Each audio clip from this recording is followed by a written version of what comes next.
Hello friends, कैसे हो सब लोग। आई होप सब लोग अच्छे होंगे, बेहतर होंगे और स्वस्थ होंगे। स्वागत है आपका fairs club learn to lead में। Good morning to all the students. तो आज हम डिस्कस करेंगे बहुत ही इंपॉर्टेंट करंट अफेयर 3 और 4 अप्रैल 2022 के। तो आप यहाँ पे दो बेस्ट इमेजेस देख रहे हो, लेकिन बहुत ही इंपॉर्टेंट करंट अफेयर डिस्कस करने वाले हैं, तो वीडियो को बिल्कुल लास्ट तक जो है वो जरूर देखना है। तो स्टार्ट करते हैं 3 और 4 अप्रैल 2022 के बहुत इंपॉर्टेंट करंट अफेयर। लेकिन उससे पहले सारे बच्चों से रिक्वेस्ट है कि यार वो वीडियो को लाइक कर दें, शेयर करें मैक्सिमम टू मैक्सिमम, और चैनल को अभी के अभी सब्सक्राइब कर दें और टेलीग्राम ग्रुप को आप डिस्क्रिप्शन बॉक्स से ज्वाइन कर लें ताकि हर तरह की इंपॉर्टेंट नोटिफिकेशन आपको मिल सके। और पहला क्वेश्चन है, who is the richest self made women billionaire in India. ये आपने याद रखना है, richest self made women billionaire in India का खिताब किसको मिला है, क्योंकि ह्यूरोन कंपनी की तरफ से एक richest self made women in the world list जो है वो जारी की गई है। पूरे वर्ल्ड के अंदर तो आपने याद रखना ही रखना है, लेकिन इंडिया की जब बात करते हैं ये उससे भी ज्यादा इंपॉर्टेंट हो जाता है। और ये खिताब मिला है फाल्गुनी नायर को, मतलब रिचेस्ट पर्सन। अगर आप देखोगे self made women billionaire in India की लिस्ट के अंदर इनका स्थान सबसे ऊपर है। और इनके पास टोटल संपत्ति जो आंकी गई है वो 7.6 बिलियन डॉलर जो है वो आंकी गई है। याद रखना है, अदरवाइज इनका पूरी वर्ल्ड लिस्ट के अंदर रैंक कौन सा है, 10th रैंक है। और अगर आप टॉप 10 की लिस्ट देखोगे पूरे वर्ल्ड में तो सिर्फ एक ही इंडियन आपको मिलेंगी, और वो कौन है, फाल्गुनी नायर। और इनका रैंक जरूर याद रखना, आपको वर्ल्ड वाइड रैंकिंग में फाल्गुनी नायर का रैंक जो है वो पूछा जा सकता है। तो आप यहाँ पे देख सकते हैं फाल्गुनी नायर कौन है, नायका की फाउंडर है। She is the only Indian among the top 10। अगर आप टॉप 10 की लिस्ट में देखोगे सिर्फ एक ही इंडियन आपको दिखेंगी, वो है फाल्गुनी नायर। और इनका स्थान मैं बार बार बता रहा हूँ 10th है, क्योंकि ये एग्जामिनर आपको पूछेगा। नेक्स्ट दूसरा स्थान अगर आप इंडिया की लिस्ट में देखोगे वो राधा वेम्बू का है, लेकिन ग्लोबली इनका रैंक 25th है। राधा वेम्बू कौन है, राधा वेम्बू को फाउंडर हैं और साथ ही साथ जनरल मैनेजर या आप कह सकते हो प्रोडक्ट मैनेजर भी हैं। कौन सी कंपनी की, जोहो की। और ये second richest self made women billionaire है इंडिया की, और इनकी टोटल संपत्ति जो आंकी गई है वो आंकी गई है 3.9 बिलियन डॉलर। लेकिन अगर आप बिगेस्ट गेनर्स की लिस्ट देखोगे, जिनको सबसे ज्यादा लाभ हुआ है लिस्ट में रैंकिंग के अंदर, उसमें राधा वेम्बू ने इंडिया के अंदर टॉप किया है। और अगर आप देखोगे वर्ल्ड के अंदर ये दूसरे नंबर पे हैं। अगर आप देखोगे सबसे ज्यादा गेन जो है वो कौन सी औरत ने किया है, तो वो राधा वेम्बू है। किरण मजूमदार शाह बहुत इंपॉर्टेंट नाम है इनका, इंडिया की लिस्ट में तीसरा नाम है, अदरवाइज ग्लोबल लिस्ट में इनका रैंक 26th है। और पिछले साल के मुकाबले इनको 2 स्थान का जो है वो लॉस हुआ है। कौन है किरण मजूमदार शाह, ये एग्जीक्यूटिव चेयरपर्सन है और फाउंडर है एक बहुत ही फेमस कंपनी बायोकॉन की। बायोकॉन बायोलॉजिक्स कह सकते हो, बायोकॉन लिमिटेड कह सकते हो, अदरवाइज इनका पूरी वर्ल्ड की लिस्ट में 26th रैंक है। लेकिन इनकी संपत्ति जो आंकी गई है वो 3.8 बिलियन डॉलर जो है वो आंकी गई है। लेकिन इस लिस्ट के अंदर जो टॉप किया है वो किया है वू राउन ने, जो कि को फाउंडर हैं लॉन्ग फॉर कंपनी, जो कि चाइना से बिलोंग करती है। लेकिन अगर आप कंट्री वाइज लिस्ट भी देखोगे, यहाँ पे आपको कंट्री वाइज लिस्ट दिख रही है, तो चाइना ने टॉप किया। इसमें 78 ऐसी औरतें मिलेंगी जो सेल्फ मेड बिलियनियर बनी हैं। इसमें पहला नाम जो है वो वू युआन का है, वू याजून कह सकते हो आप। तो यहाँ पे पहला आपने याद रखना है, इंडिया की तीनों जो लेडीज हैं इनका नाम आपने जरूर याद रखना है। और सबसे टॉप तो आपको पता है, और वो कौन है, वो है हमारे पास फाल्गुनी नायर। और इंडिया का लिस्ट में अगर आप कंट्री वाइज रैंक देखोगे तो इंडिया का रैंक जो है वो 4th है, क्योंकि ऑस्ट्रेलिया भी 4th पे, उनके भी यहाँ 3 हैं, हमारे भी यहाँ 3 हैं, लेकिन उनके यहाँ पे 2 स्थान, मतलब आप कह सकते हो कि 2 स्थान का जो है वो अंतरा है, यहाँ पे 1 स्थान का जो अंतरा है। तो 3 औरतों के नाम फाल्गुनी नायर, राधा वेम्बू और किरण मजूमदार सीरियल ऑर्डर में आप याद रख सकते हो। और इस लिस्ट के अंदर अगर आप देखोगे total 124 self made women billionaires जो हैं पूरे वर्ल्ड के अंदर आई हैं इस लिस्ट के अंदर। और चाइना सबसे ज्यादा कंट्रीब्यूट करता है, क्योंकि आपको पता है कि 78 औरतें सिर्फ कहां से बिलोंग करती हैं, चाइना से। मतलब 2/3 औरतें जो हैं वो जो सेल्फ मेड बिलियनियर्स हैं वो सिर्फ चाइना से बिलोंग करती हैं।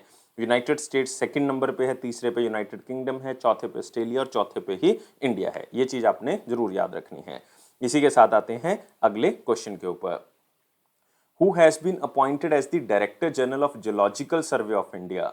देखो क्वेश्चन और आ चुका है, जियोलॉजिकल सर्वे ऑफ इंडिया के डायरेक्टर जनरल जो है वो कौन अपॉइंट किए गए हैं, तो बहुत ही इंपॉर्टेंट नाम है और इनका नाम है डॉक्टर एस राजू। तो बी जो है वो इसका क्या होगा, आंसर होगा। तो डॉक्टर एस राजू अपॉइंट किए गए हैं director general geological survey of India. लेकिन आपने इसका हेडक्वार्टर याद रखना है, कहाँ पे है, कोलकाता के अंदर। कहाँ पे, वेस्ट बंगाल में। बहुत ही इंपॉर्टेंट ऑर्गेनाइजेशन है, लेकिन आपको ये पता होना चाहिए कि इससे पहले जियोलॉजिकल सर्वे ऑफ इंडिया के डायरेक्टर जनरल कौन थे, और इनका नाम था आर एस गडखल। याद रखोगे, आर एस गडखल। ये पुराने हैं तो आपको फॉर्मर भी एग्जामिनर पूछ सकता है। और ये अलग अलग फील्ड में डॉक्टर एस राजू जो है वो रह चुके हैं, लाइक प्लानिंग के अंदर रह चुके हैं, प्रोग्रामिंग के अंदर रह चुके हैं। ये एक बहुत ही फेमस जियो साइंटिस्ट जो अलग अलग प्रोजेक्ट्स हैं उसके ऊपर काम कर चुके हैं, जो कि नेशनल इंपॉर्टेंस के बेसिस पे देखा जाए तो बहुत ही ज़्यादा इंपॉर्टेंट थे। लेकिन यहाँ पे सबसे इंपॉर्टेंट है डिपार्टमेंट। एक बार आप डॉक्टर एस राजू का जो फोटो है वो देख लें ताकि आपको न्यूज़ जो है वो लंबे समय तक याद रह सके कि director general zoological survey of India, जो कि एक बहुत ही इंपॉर्टेंट ऑर्गेनाइजेशन है, कौन सी डिपार्टमेंट के अंदर आती है? मिनिस्ट्री ऑफ माइंस के अंडर ये आती है। और ये जूलॉजिकल सर्वे करती है, स्टडीज़ करती है, लाइक आप कह सकते हो जितनी भी अर्थ साइंस से रिलेटेड चीज़ें हैं वो सारी की सारी गवर्नमेंट को प्रोवाइड करने वाली जो ऑर्गेनाइजेशन है वो जूलॉजिकल सर्वे ऑफ इंडिया ही है। और मेन फंक्शन इनका यही है कि जितना भी मिनरल रिसोर्स है या जितना भी सर्वे है अर्थ से रिलेटेड वो सारा का सारा सरकार को प्रोवाइड किया जाए। और इसकी स्थापना जो है वो 1851 में हुई थी, याद रखना है 1851 में इसकी स्थापना हुई थी। और हेडक्वार्टर कहाँ पे इसका? कोलकाता, वेस्ट बंगाल। तो याद रखना है डॉक्टर एस राजू, इससे पहले कौन थे? R S Gadkhal. इसी के साथ आते हैं अगले क्वेश्चन के ऊपर। Second edition of Khelo India university games 2021, क्योंकि 2021 में हुई नहीं थी तो अब होंगी 2022 में, लेकिन इसको कहा 2021 जाएगा। ये कौन सी स्टेट में होने वाली हैं? तो ये आपने बताना है कि कौन सी स्टेट में इसको खेला जाएगा, क्योंकि रिसेंटली बहुत सी चीज़ें इससे रिलेटेड जो है वो रिलीज़ की गई हैं, जैसे कि जर्सी रिलीज़ की गई है, लोगो रिलीज़ किया गया है, इसका मैस्केट रिलीज़ किया गया है, इसका एंथम रिलीज़ किया गया है। तो ये 4 अलग अलग चीज़ें जो हैं वो इसकी रिलीज़ की गई हैं। और इसमें जो गवर्नर ऑफ कर्नाटका हैं थावरचंद गहलोत जी, उन्होंने साथ में मिलके जो हमारे minister of youth affairs and sport हैं अनुराग सिंह ठाकुर जी, दोनों ने मिलके इन चीज़ों को रिलीज़ किया है। इसका मतलब हम थावरचंद गहलोत जी की बात कर रहे हैं, तो आंसर क्या होगा? सी होगा। और याद रखना है ये दूसरा एडिशन है खेलो इंडिया यूनिवर्सिटी गेम्स का। तो आप यहाँ पे देख सकते हैं union minister youth affairs and sports, और यहाँ पे आप थावरचंद गहलोत जी देख सकते हैं, यहाँ पे आप देख सकते हो यहाँ पे अनुराग सिंह ठाकुर जी। तो खेलो इंडिया यूनिवर्सिटी गेम्स 2021 की यहाँ पे बात हो रही है। तो लोगो और ऑफिशियल मैस्केट जो गेम का है वो है वीरा। तो आप यहाँ पे देख सकते हैं ये है दोस्तों वीरा, ये मैस्केट है, आपने याद रखना है। एलिफेंट जैसा दिखने वाला ये स्ट्रक्चर जो है उसको नाम दिया गया है वीरा। और खेलो इंडिया जो यूनिवर्सिटी गेम्स हैं ये एक ऐसा प्लेटफॉर्म है जिसमें अलग अलग तरह के टैलेंट जो है वो सामने आते हैं, जैसे कि जो एशियन गेम्स में परफॉर्म करते हैं, कॉमनवेल्थ गेम्स में परफॉर्म करते हैं, या फिर ओलंपिक्स में आगे जाके परफॉर्म करते हैं। इसी के साथ खेलो इंडिया एप्लीकेशन जो है वो भी यहाँ पे लॉन्च की गई है। ऑफिशियल एंथम लॉन्च किया गया। ये आपको पूछा जा सकता है किसकी तरफ से गाया गया है, तो चंदन शेट्टी और निखिल जोशी की तरफ से इसको गाया गया है। ये जरूर याद रखना है, आपको क्वेश्चन पूछ सकते हैं एग्जामिनर, चंदन और निखिल की तरफ से इसको गाया गया है। और इसी के साथ जर्सी भी रिलीज की गई है सेकंड एडिशन खेलो इंडिया यूनिवर्सिटी गेम्स की। तो बहुत ही इंपॉर्टेंट चीजें यहाँ पे 4 आपने याद रखनी है। और ये इवेंट जो है वो बहुत बड़ा होता है, क्योंकि इसके अंदर टोटल 4500 एथलीट पार्टिसिपेट करते हैं, जो कि 20 अलग अलग गेम्स को यहाँ पे रिप्रेजेंट करेंगे। और साथ में ये कहाँ पे बेसिकली पूरा का पूरा इवेंट होना है, ये जैन यूनिवर्सिटी में होगा। ये मेन इवेंट जो है वो जैन यूनिवर्सिटी में होगा, जो कि कर्नाटका में स्थित है। और इस बार जो कर्नाटका गवर्नमेंट है उन्होंने डिक्लेयर कर दिया कि जो खेलो इंडिया यूनिवर्सिटी गेम्स होंगी वो एक तरह से ग्रीन गेम्स होंगी, मतलब इसमें zero waste, zero plastic games होंगी, इसका यूज नहीं किया जाएगा। और साथ ही साथ इसमें आपने याद रखना है कि सबसे पहला एडिशन जो है वो खेलो इंडिया यूनिवर्सिटी गेम्स का 2020 में हुआ था। और कौन सी स्टेट में हुआ था? ओडिशा के अंदर। ये 2-3 चीजों के साथ आपने इस चीज को याद रखना है। और साथ ही साथ खेलो इंडिया यूनिवर्सिटी गेम्स के अंदर जो है वो पहली बार ऐसा होगा कि 2 गेम्स जो हैं वो अलग अलग कैटेगरी में compete करेंगे। एक तो योग आसन को इंक्लूड किया गया है, एक मालखम्ब को भी जो है वो इंक्लूड किया गया है। 20 अलग अलग स्पोर्ट्स के अंदर इसको इंक्लूड किया गया है। तो 2 गेम्स के बारे में जरूर याद रखना है। इसी के साथ आते हैं अगले क्वेश्चन के ऊपर। लेकिन कर्नाटका के चीफ मिनिस्टर जरूर याद रखेंगे, क्योंकि गवर्नर तो आपको बता चुके हैं थावरचंद गहलोत जी हैं, और चीफ मिनिस्टर यहाँ पे बसवराज बोम्मई जी। अगला क्वेश्चन है कौन सा बैंक है जिसको बेस्ट परफॉर्मिंग बैंक का खिताब मिला है self help group linkage by national rural livelihood mission. मतलब सेल्फ हेल्प ग्रुप्स को बैंक के साथ लिंक करने के लिए बेस्ट परफॉर्मिंग बैंक का खिताब मिला है, और किसकी तरफ से दिया गया है? नेशनल रूरल लाइवलीहुड मिशन या Deendayal Upadhyay national rural livelihood mission के तहत इनको यह खिताब दिया गया है। और ये है दोस्तों HDFC बैंक। तो आंसर क्या होगा इसका? बी होगा। तो HDFC बैंक ऐसा सबसे बेहतर बैंक सामने आया है जो कि सेल्फ हेल्प ग्रुप की लिंकेज करता है, बैंक के साथ उनको जोड़ता है, और ये दिया गया है दीनदयाल अंत्योदय योजना नेशनल रूरल लाइवलीहुड मिशन के तहत। तो आप देख सकते हो एचडीएफसी बैंक ने एमओयू साइन किए थे अलग अलग स्टेट गवर्नमेंट के साथ, ताकि जो स्टेट रूरल लाइवलीहुड मिशन है उसको इंप्लीमेंट किया जा सके। और वो 6 स्टेट्स हैं, असम, छत्तीसगढ़, महाराष्ट्र, पंजाब, राजस्थान और उत्तर प्रदेश। याद रखना, रख भी सकते हैं, लेकिन इतना डिटेल में आपको नहीं पूछा जाएगा। हाँ, अगर आप पब्लिक सर्विस कमीशन की तैयारी कर रहे हैं तो आपको ये क्वेश्चन जो है वो पूछा जा सकता है, और आप वैसे भी मेंस में इसको लिख सकते हो। और नेशनल रूरल लाइवलीहुड मिशन के तहत एचडीएफसी बैंक ने फाइनेंशियल सर्विस प्रोवाइड किया 4.5 लाख इंडिविजुअल्स को, जो कि बैंक के साथ जुड़े नहीं हुए थे तो उनको बैंक के साथ जोड़ा, या फिर उन लोगों को जो कि बिल्कुल भी रूरल एरिया में जो हैं रहते हैं और वहां तक बैंक की सुविधाएं नहीं पहुंच सकती, उनको भी साथ में जोड़ने का इन्होंने काम किया है। तो एचडीएफसी बैंक जो है वो ओनली प्राइवेट बैंक है जो इस अवार्ड से नवाजा गया है, और अवार्ड है सेल्फ हेल्प ग्रुप लिंकेज के अंदर। और याद रखना है 2022 तक अगर हम देखें, फरवरी 2022 तक, तो एचडीएफसी बैंक जो है वो 1000 करोड़ से भी ज्यादा पैसा जो है वो नेशनल रूरल लाइवलीहुड मिशन के तहत जो है वो दे चुका है। तो अब यहाँ पे बार बार हम नाम ले रहे हैं नेशनल रूरल लाइवलीहुड मिशन।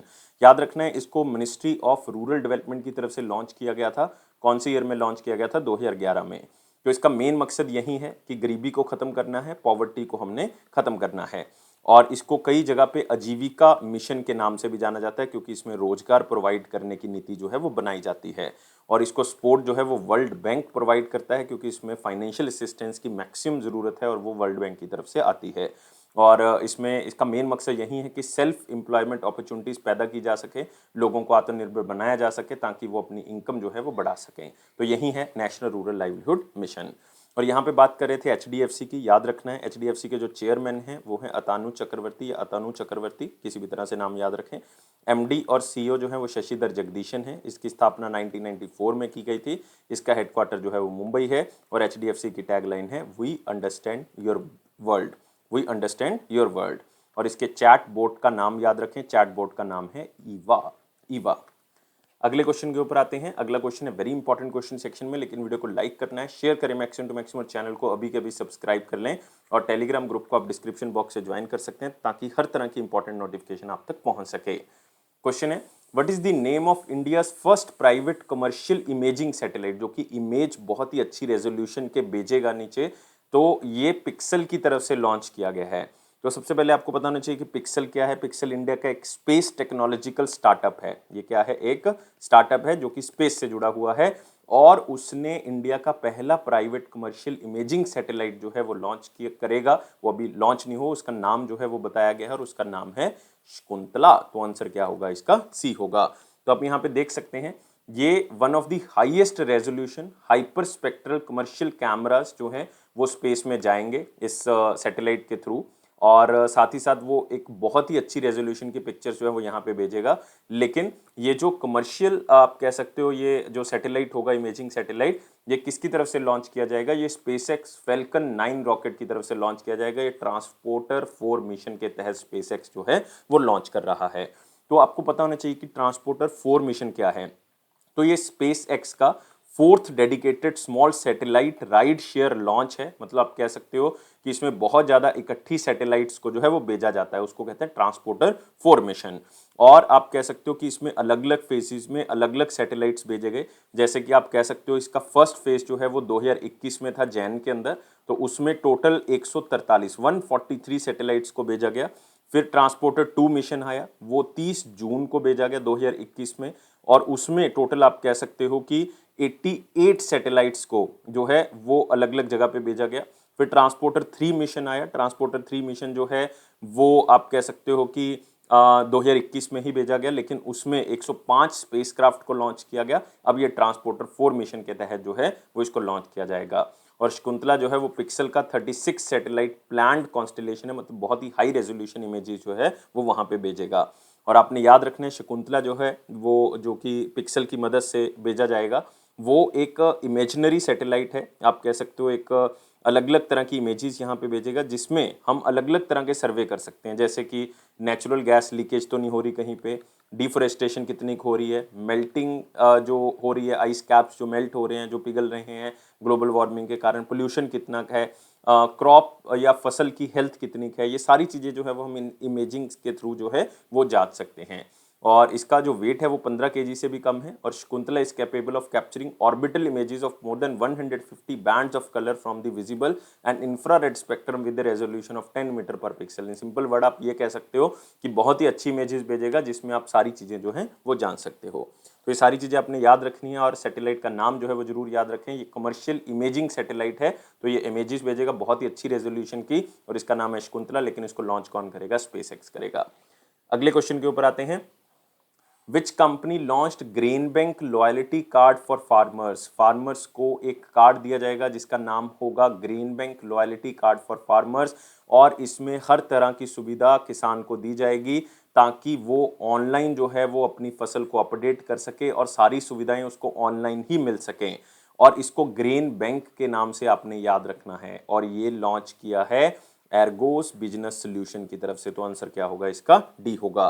तो एर्गोस बिजनेस सोल्यूशन प्राइवेट लिमिटेड की तरफ से एक डिजिटल प्लेटफॉर्म लॉन्च किया गया जिसका नाम है ग्रेन बैंक। तो आप यहाँ पे देख सकते हैं ये एक तरह का वो कार्ड है जो लॉन्च किया गया है साथ में, और साथ में ये एक तरह का डिजिटल प्लेटफॉर्म भी है। तो grain bank is farmers relationship based post harvest solution for farmers to digitise its grain. मतलब जब भी आप फसल को काट लेते हो तब उसके बाद जो है वो आप जो है वो ग्रेन को लाइक अपलोड कर दोगे इस प्लेटफॉर्म के ऊपर कि आपके पास कितना ग्रेन जो है वो है, और जितना भी अनाज है अगर वो आप अपलोड करते हो तो इसका मतलब आप उसको डायरेक्टली जो है वो सेल कर सकते हो। आप ऑनलाइन ही जो है वो कोई चीज़ अगर खरीदना चाहते हो, कोई आपसे खरीदना चाहता है तो इस प्लेटफॉर्म के ऊपर खरीद सकता है।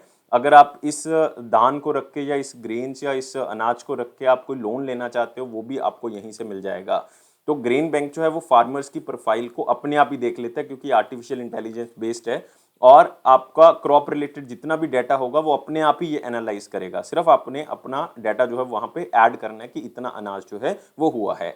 तो बाकी सब तरह की सर्विसेज वो आपको खुद बताएगा, जिसमें आगे जाके आपको बहुत ही कम कॉस्ट में लाइक किस तरह से आप कैसे पैसे बचा सकते हो ये सारे फीचर इसके अंदर बताए जाएंगे। इवन इसमें अलग अलग तरह के फीचर्स हैं कि आप सेल के बारे में आपको बताया जाएगा। लोन जो है वो आपको मिनिमल इंटरेस्ट रेट पे कौन से बैंक से मिल रहा है, आप यहीं से लोन को जो है वो अवेल कर सकते हो। और साथ में कई कंपनीज को आपको जोड़ेगा क्योंकि यहाँ पे वो कंपनीज आएंगी जो आपसे अनाज खरीद सकती हैं, या फार्मर को असेसिबिलिटी मिलेगी कि वो किसी को पेमेंट करना चाहते हैं तो डिजिटल पेमेंट ही कर सकते हैं, किसी एक्सेप्ट करना चाहते हैं डिजिटल पेमेंट कर सकते हैं। इवन आपके धान का जो प्राइस होगा वो भी ये अपने आप ही प्रेडिक्ट कर लेगा क्योंकि आर्टिफिशियल इंटेलिजेंस टूल के थ्रू आपको अंदाजा दे देगा कि इतने पैसे जो हैं वो आपको इसके मिलेंगे। सारा कुछ आर्टिफिशियल इंटेलिजेंस बेस्ड जो होगा। इवन ये भी बताएगा कि वेदर जो है वो आने वाले टाइम पीरियड के अंदर जो है वो कैसा हो सकता है, इसलिए फसल को जल्दी काट लिया जा सकता है। तो इस तरह की चीज़ें जो हैं वो बहुत इंपॉर्टेंट है, किसानों को बहुत ज़्यादा लाभ होने वाला है। और ये स्टार्ट किया है आर्गोस बिजनेस सोल्यूशन की तरफ से, और ये नाम है green bank loyalty card for farmers, और साथ में ये एक डिजिटल प्लेटफॉर्म भी है जिसके थ्रू ये यूज़ कर सकते हैं। और आर्गोस बिजनेस सोल्यूशन का जो हेडक्वार्टर है वो पटना के अंदर है, बिहार के अंदर। अगले क्वेश्चन के ऊपर आते हैं। What is the name of ideathon? Ideathon कुछ नहीं है, एक हैकथन है, एक कंपटीशन है which is launched by SEBI securities and exchange board of India, ताकि सिक्योरिटी मार्केट के अंदर जो है वो इनोवेशन की जा सके, उसमें नए स्टार्टअप जो हैं वो पैदा किए जा सकें।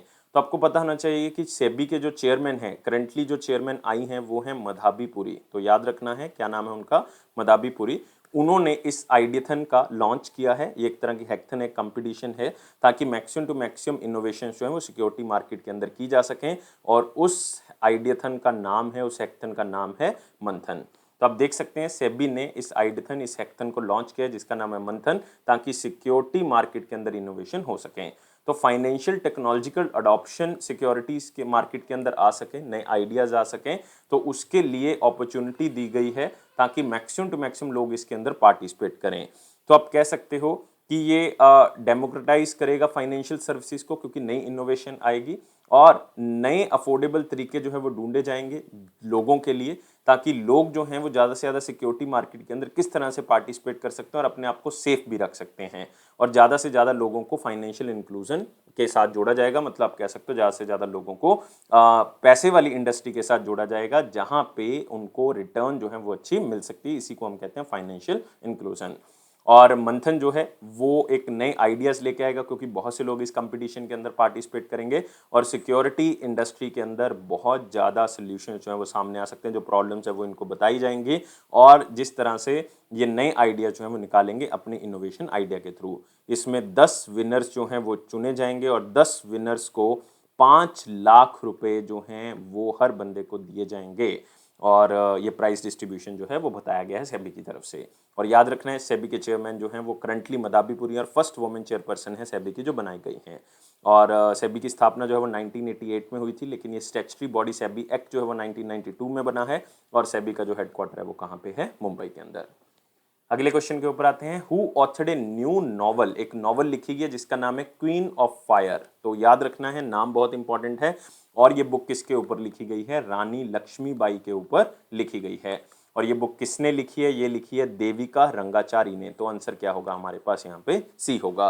तो अवार्ड विनिंग चिल्ड्रन राइटर हैं, हिस्टोरियन है एक, जिनका नाम है देविका रंगाचारी, उन्होंने इस बुक को लिखा है। और बुक का मेन फोकस जो है वो रानी लक्ष्मीबाई के ऊपर है, जो कि रानी भी हैं, एक योद्धा भी हैं और साथ में स्टेट्समैन भी हैं। मतलब आप कह सकते हो कि साथ में पूरा कामकाज भी संभालती हैं, पूरा जो सल्तनत है उसको भी संभाला इन्होंने। और इस बुक में पूरा डिटेल अकाउंट है रानी का, जो कि किस तरह से जो है वो विधवा होती हैं, उसके बाद जो है वो उनका राज जो है वो ले लिया जाता है। क्योंकि आपको पता है कि डॉक्ट्रिन ऑफ लैप्स के थ्रू जो है वो पूरा का पूरा राज जो है वो हासिल कर लिया था लॉर्ड डलहौजी के द्वारा। तो जिसके बाद ये लड़ी वहाँ पे, जो 1857 का रिवोल्ट था उसके अंदर ये लड़ी और किस तरह से ईस्ट इंडिया कंपनी के खिलाफ इन्होंने मोर्चा खोला, उसके बारे में बताया हुआ है। लेकिन आपने देविका रंगाचारी के बारे में याद रखना है, ये हिस्टोरियन है, तो आपको ये याद रहेगा कि क्वीन ऑफ फायर मतलब कोई हिस्ट्री से रिलेटेड बुक है, तो इससे आपको याद रहेगा। इन्होंने पोस्ट डॉक्टरल रिसर्च की है पूरे मेडिवल इंडियन हिस्ट्री के ऊपर, इसलिए ये बुक्स जो है वो ज़्यादातर इसके ऊपर लिखती हैं। तो क्वीन ऑफ फायर रानी लक्ष्मीबाई से रिलेटेड है और देविका रंगाचारी ने इस बुक को लिखा है। अगले क्वेश्चन के ऊपर आते हैं। Recently Richard Harvard passed away, उनका देहांत हो गया, ये कौन थे? तो आपने सिंपल तरीके से याद रखना है। ये क्वेश्चन इसलिए भी इंपॉर्टेंट है क्योंकि इनको बहुत ही फेमस एक प्राइज मिल चुका है जिसको हम कहते हैं पुलिट्जर प्राइज, और ये एक अमेरिकन पोएट हैं। तो आंसर यहाँ से क्या होगा, पोएट आएगा, बी जो है वो यहाँ पे आंसर होगा। अब फोटो देख सकते हैं, रिचर्ड हार्वर्ड बहुत ही फेमस पोएट रह चुके हैं, यूएसए से बिलोंग करते हैं और इनका रिसेंटली देहांत हो गया है। 92 ईयर्स ओल्ड थे, इनका देहांत हो गया है। और ये लाइक लिटरेचर में इन्होंने बहुत से ऐसे लिखे हैं, टीचर भी हैं, ट्रांसलेटर भी हैं, लेकिन आपने सिंपल याद रखना है कि यूएसए से बिलोंग करते हैं। नाम है रिचर्ड हार्वर्ड और एक बहुत ही फेमस पोएट थे। पुलिट्जर प्राइज जो है ये जीत चुके हैं। 1970 में इनको पुलिट्जर प्राइज मिला था फॉर अनटाइटल्ड सब्जेक्ट नाम से इन्होंने एक बुक जो है वो लिखी थी और नेशनल बुक अवार्ड के फाइनलिस्ट भी हैं। 2008 में इन्होंने बुक लिखी थी जिसका नाम था विदाउट सेइंग। और भी बहुत सी फेमस बुक्स हैं, जैसे इनर वॉइस इन्होंने लिखी, 2 पार्ट इन्वेंशन लिखी, और भी कई बुक्स जो हैं वो इन्होंने लिखी हैं, लेकिन आपने नाम जो है वो इंपॉर्टेंटली याद रखना है। अगले क्वेश्चन के ऊपर आते हैं। आरबीआई ने वेज एंड मीन एडवांसेस जो है वो स्टेट्स एंड यूनियन टेरिटरीज के कितने कर दिए हैं? स्टेट्स एंड यूनियन टेरिटरीज के जो वेज एंड मीन एडवांसेस है वो कितने कर दिए हैं? सबसे पहले आपको बताना चाहिए वेज एंड मीन एडवांसेस क्या होता है, जिसमें सेंट्रल गवर्नमेंट, स्टेट्स या यूनियन टेरिटरी जो है वो आरबीआई को कह सकती हैं कि हमें कुछ पैसों की ज़रूरत है, तो आरबीआई उतने पैसे जो है वो प्रिंट कर सकता है, तो उसको हम कहते हैं वेज एंड मीन एडवांसेस। तो ways and mean advances RBI ने स्टेट्स और यूनियन टेरिटरीज के लिए कितने कर दिए हैं? 47,010 करोड़ रुपीस।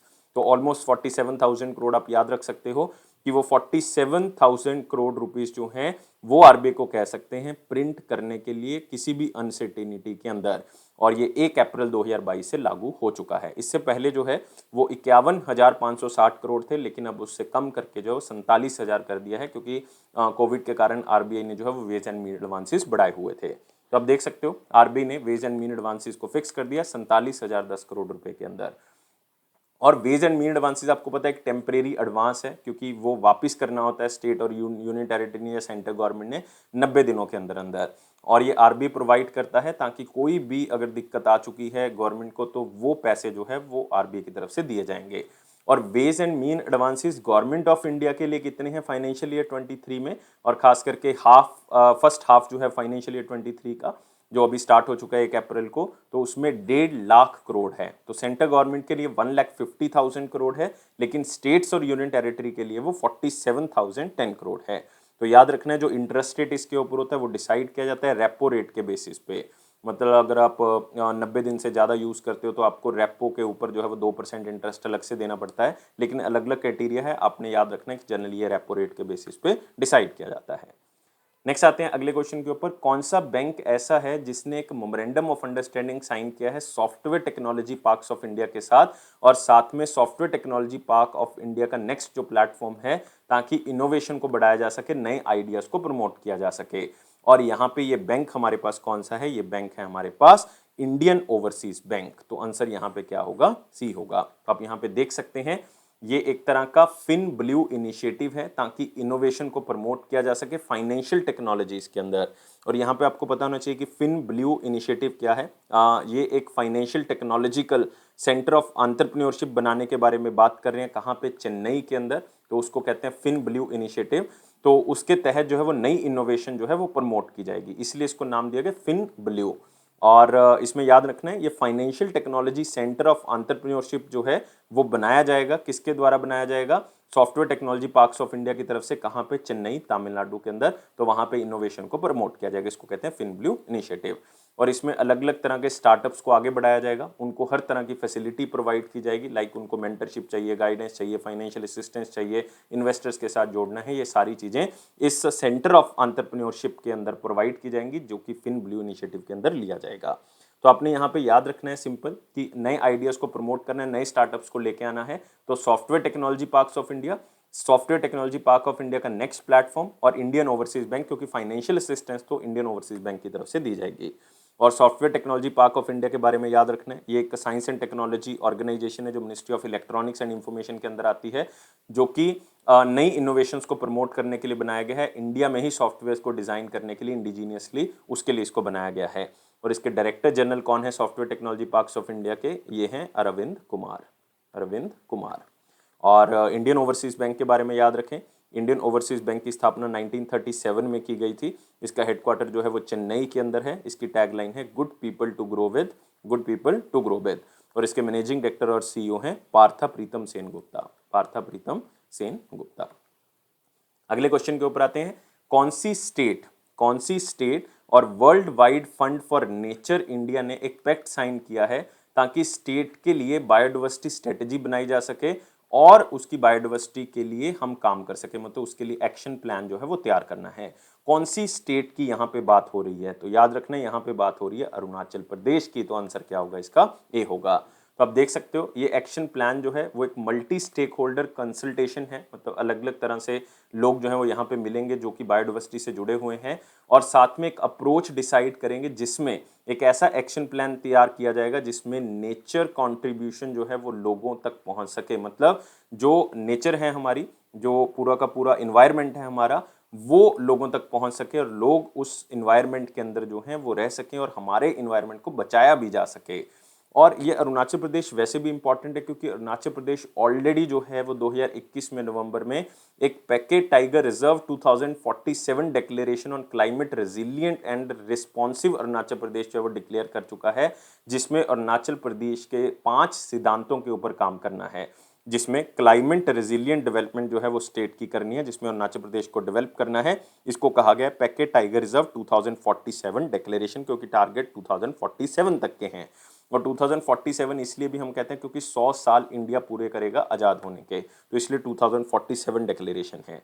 और ये पैकेट डिक्लेरेशन बहुत इंपॉर्टेंट है क्योंकि ये फोकस करती है एक मल्टी सेक्टोरल अप्रोच के ऊपर, जिसमें कार्बन का लो एमिशन फोकस मेन है, क्लाइमेट रेजिलिएंट डेवलपमेंट करनी है, मतलब क्लाइमेट को खराब नहीं होने देना हमने। और ये 5 ब्रॉड आप कह सकते हो थीम के ऊपर रखा गया, जिसको पंचधारा कहा गया है। एक तो इन्वायरमेंट है कि इन्वायरमेंट को ठीक करना है, फॉरेस्ट एंड क्लाइमेट चेंज को हमने जो है वो ठीक करना है, हेल्थ एंड वेलबींग का ध्यान रखना है सारे लोगों का, साथ में सस्टेनेबल और अडेप्टिव लिविंग, मतलब लिविंग कंडीशंस को ठीक करना है, और साथ ही साथ जो है वो आप कह सकते हो लाइवलीहुड एंड अपॉर्चुनिटीज जो है वो लोगों को प्रोवाइड करनी है, नई जनरेशन के लिए हमने चीज़ों को बचा के रखना है। तो ये 5 प्रिंसिपल्स के ऊपर ये पैकेट टाइगर रिजर्व जो है ये 2047 डिक्लेरेशन जो है वो की गई है। तो यहाँ पे ये टाई अप किया गया है world wide fund for nature India की तरफ से, जिसका हेडक्वार्टर आपको कहाँ पे मिलेगा, वर्ल्ड वाइड फंड का जो हेडक्वार्टर है वो है ग्लैंड के अंदर। ग्लैंड कहाँ पे, स्विट्जरलैंड में। अगले क्वेश्चन के ऊपर आते हैं, ले टू साइन ट्राईपार्टाइट एग्रीमेंट, मतलब ये 3 ऑर्गेनाइजेशंस ने ये पैक्ट साइन किया है ताकि जो हेनले गांव है ले का, वो डार्क स्काई सेंचुरी जो है वो बनाया जा सके। तो one of the important question है कि ले एडमिनिस्ट्रेशन जो है वो एक ट्राईपार्टाइट पैक्ट साइन करती है ताकि हेनले गांव को एक डार्क स्काई सेंचुरी जो है वो बनाया जा सके। और ये साइन क्या है, ले हिल काउंसिल की तरफ से, wild life and tourism department जो उनका है उनकी तरफ से एग्रीमेंट साइन किया गया है ताकि एस्ट्रो टूरिज्म को बढ़ाया जा सके। जो हमारा यूनिवर्स है, जो हमारा वायुमंडल है, उसका इन्वायरमेंट जो है वो हम क्या कर सकें, अच्छा कर सकें और इसको एज ए टूरिस्ट प्लेस के ऊपर डेवलप किया जा सके। तो ये जो गांव है हेनले, ये हेनले नदी के पास जो है वो स्थित है, जिसको डार्क स्काई सेंचुरी के तौर पे डिक्लेयर किया गया है। तो लद्दाख एडमिनिस्ट्रेशन ने जो है वो इंडियन इंस्टीट्यूट ऑफ एस्ट्रोफिजिक्स के साथ टाई अप किया है ताकि एस्ट्रो टूरिज्म को बढ़ाया जा सके। कहाँ पे, हेनले गांव के अंदर, जो कि लद्दाख का है। और डार्क स्काई सेंचुरी जो है वो एक तरह से आउटस्टैंडिंग इल्यूमिनेशन प्रोवाइड करेगा। मतलब आप कह सकते हो कि जो नेचुरल लाइट है वो जो स्काई से आती है उसको जो है वो आप कह सकते हो एक अलग तरीके से पेश करेगा ताकि एक टूरिस्ट प्लेस जो है वो डेवलप हो सके। तो इंडियन एस्ट्रोनॉमिकल जो एस्ट्रोनॉमिकल ऑब्जर्वेटरी है वो भी दिक्पा रास्त्रा री में इस्टेब्लिश की जाएगी, जो कि कहाँ पे स्थित है, हेनले के अंदर। तो आप कह सकते हो कहाँ से लाइट जो है वो आ रही है उसके बारे में जो है वो हमें पता लगेगा, लोगों को जानकारी मिलेगी। और वेस्टेज ऑफ एनर्जी जो है वो यहाँ पे खत्म की जाएगी, क्योंकि जो नेचुरल इल्यूमिनेशन है, जो नेचुरल लाइट है, वो हम तक जो है वो पहुंचेगी। क्योंकि क्लियर स्काई होता है लद्दाख वाले एरिया में बहुत टाइम तक, जिसके कारण जो है वो यहाँ पे आप कह सकते हो कि इल्यूमिनेशन की जो लाइक एनर्जी वेस्टेज है वो नहीं होगी, क्योंकि नेचुरल इल्यूमिनेशन जो है वो यहाँ पे की जाएगी। और आप कह सकते हो कि यहाँ पे एक पहले हम हिमालयन चंद्र टेलीस्कोप जो है वो स्थापित कर चुके हैं हेनले गांव के अंदर ही। 2 मीटर अपर्चर का ये टेलीस्कोप है और इसको 2000 में इंस्टॉल किया गया था। और हेनले जो है वो यहाँ पे एक बहुत ही फेमस मोनेस्ट्री है जिसको कहते हैं हेनले मोनेस्ट्री। तो याद रखना है, एक डार्क स्काई सेंचुरी जो है वो यहाँ पे बनाई जाएगी और नेचुरल तरीके से इसको बनाया जाएगा। और यहाँ पे लोगों को अलग अलग तरह की चीज़ें दिखाई जाएंगी जो कि स्काई से रिलेटेड होगी, जो कि आसमान से रिलेटेड होंगी। नेक्स्ट आते हैं, अगला है इंपॉर्टेंट क्वेश्चन सेक्शन। लेकिन वीडियो को लाइक करना है, शेयर करें मैक्सिमम, चैनल को अभी के अभी सब्सक्राइब कर लें और टेलीग्राम ग्रुप को आप डिस्क्रिप्शन बॉक्स से ज्वाइन कर सकते हैं। क्वेश्चन है, इंडिया और कौन सी कंट्री ने एक एग्रीमेंट साइन किया है ताकि इकोनॉमिक कॉपरेशन हो सके और दोनों कंट्रीज में ट्रेड जो है वो बूस्ट हो सके। सिंपल है क्वेश्चन, इतना ज़्यादा इंपॉर्टेंट नहीं है। और याद रखना है ये कंट्री है ऑस्ट्रेलिया। ऑस्ट्रेलिया के साथ बहुत से टाई अप्स हम कर चुके हैं। तो ये एग्रीमेंट हुआ है ताकि जीरो ड्यूटी ट्रेड जो है वो दोनों कंट्रीज के बीच में हो सके। क्योंकि अगर हम इंडिया के एक्सपोर्ट की बात करते हैं ऑस्ट्रेलिया को, इंडिया का एक्सपोर्ट हो रहा है ऑस्ट्रेलिया को, तो 96% चीज़ों के ऊपर इस एग्रीमेंट के बाद जो है वो कोई ड्यूटी नहीं लगेगी। जिसमें आप कह सकते हो कि इंजीनियरिंग गुड्स होंगी, जिसमें जेम्स और ज्वेलरी होगी, टेक्सटाइल होगा, लेदर होगा। तो ये हम इंडिया जो है वो ऑस्ट्रेलिया को बेचता है तो इसके ऊपर कोई ड्यूटी नहीं लगेगी। तो वहाँ के लोगों को ये सामान जो है वो सस्ता मिल सकता है और इंडिया की चीज़ों की डिमांड ऑस्ट्रेलिया में बढ़ जाएगी। और कुछ चीज़ें ऐसे भी हैं जो ऑस्ट्रेलिया इंडिया को बेच रहा है तो उसमें भी 85% चीज़ों के ऊपर हम भी ड्यूटी जो है वो नहीं लगाएंगे। जैसे कि आप कह सकते हो कोल है, शीप मीट है, वूल है, तो ऑस्ट्रेलियन वाइन्स हैं, बादाम हैं, या अलग अलग तरह के फ्रूट्स हैं, तो उनके ऊपर भी हम ड्यूटी नहीं लगाएंगे। 85% आइटम्स ऐसी हैं जो नहीं लगाएंगे, जिसके ऊपर ड्यूटी इंडिया नहीं लगाएगा।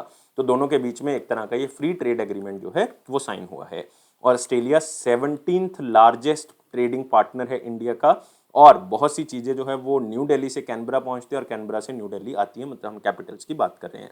और ऑस्ट्रेलिया के प्राइम मिनिस्टर जो है वो स्कॉट मॉरिसन है, कैपिटल जो है वो कैनबरा है, करेंसी ऑस्ट्रेलियन डॉलर है। तो यहाँ पे आप देख सकते हैं prime minister Narendra Modi, Scott Morrison आप देख सकते हैं। और यहाँ पे हमारे यूनियन मिनिस्टर ऑफ कॉमर्स जो हैं वो भी आपको दिख रहे हैं। इसी के साथ आते हैं अगला क्वेश्चन। अगला है वर्ल्ड ऑटिज्म अवेयरनेस डे जो है वो 2 अप्रैल 2022 को मनाया गया। तो ये यूनाइटेड नेशन की तरफ से जो है वो मनाया जाता है ताकि अवेयरनेस क्रिएट की जा सके कि किस तरह से हमने उन लोगों की लाइफ को इम्प्रूव करना है जो ऑटिज्म के शिकार हैं और किस तरह से उनको सपोर्ट करना है ताकि वो अपनी लाइफ को अच्छे तरीके से जो है वो जी सकें और सोसाइटी का एक ना टूटने वाला पार्ट जो है वो बन सके। वो कुछ भी ऐसा फील ना करें कि वो सोसाइटी का हिस्सा नहीं है। तो पहली बार ये वर्ल्ड ऑटिज्म डे जो है वो 2008 को मनाया गया था। और ऑटिज्म आपको पता होना चाहिए, इसको ऑटिज्म स्पेक्ट्रल डिसऑर्डर भी कह देते हैं। और इसमें कुछ इस तरह की कंडीशंस पैदा हो जाती हैं क्योंकि पूरी तरह से ब्रेन रिलेटेड जो है वो डेवलपमेंट नहीं हो पाती, जिसके कारण जो है कुछ न्यूरो डेवलपमेंटल डिसऑर्डर होने के कारण कम्युनिकेशन में और उनका बिहेवियरल चेंज जो है वो देखने को मिलता है। तो वो अलग तरह से बिहेव करते हैं, उनके जो लाइक अलग अलग पार्ट्स हैं बॉडी के वो अलग अलग तरह से जो है वो बिहेव करते हैं, तो उनकी जो बॉडी लैंग्वेज है वो अलग तरह से बिहेव करती है, तो उसको हम कहते हैं ऑटिज्म। नेक्स्ट आते हैं वन लाइनर इंपॉर्टेंट पॉइंट्स के ऊपर, जिसमें हमारे पास पहला पॉइंट है UBI, Union Bank of India sells 21% stake UBI ने सेल कर दिया है। कौन सी कंपनी में से? ये है India first life insurance company में से, जो कि एक जॉइंट वेंचर था इनका, और अब उन्होंने अपना जो 21% हिस्सा है वो दे दिया है बैंक ऑफ बड़ौदा को। बैंक ऑफ बड़ौदा के पास ऑलरेडी कुछ शेयर था, लेकिन 21% हिस्सा बैंक ऑफ बड़ौदा को और मिल गया है। तो इस ये डील जो है वो टोटल 766 करोड़ रुपीस में हुई है। और यहाँ पे यूनियन बैंक ऑफ इंडिया के बारे में जानना जरूरी है। इसके सीईओ जो है वो राजकिरण राय जी हैं। कौन है? राजकिरण राय जी। और यूबीआई की स्थापना 1919 में हुई थी। इसका हेडक्वार्टर मुंबई है और टैगलाइन है good people to bank with, good people to bank with.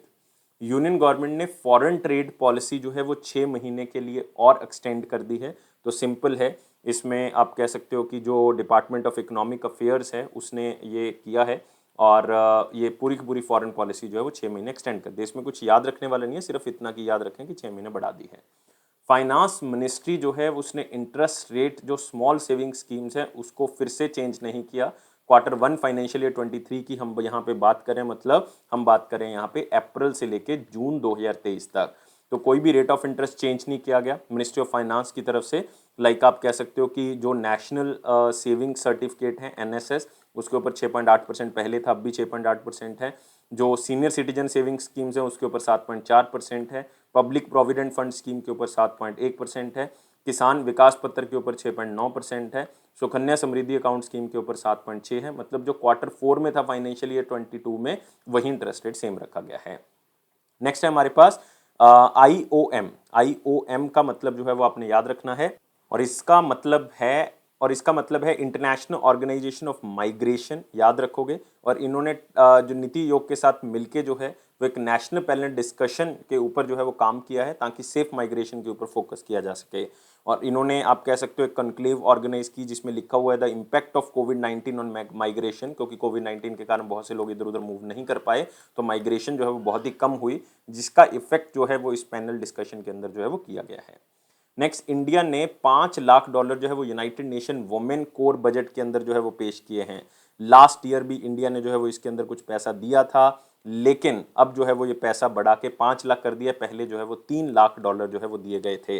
तो इंडिया अपनी कॉन्ट्रीब्यूशन यहाँ पे बता रहा है कि हम जेंडर इंक्लूसिविटी के लिए क्या कर रहे हैं, और साथ ही साथ जेंडर इक्वालिटी के लिए क्या कर रहे हैं, वुमेन एम्पावरमेंट के लिए क्या कर रहे हैं। तो ये सारी चीज़ें जो हैं वो इंडिया कॉन्ट्रीब्यूट कर रहा है $5 लाख की सहायता से।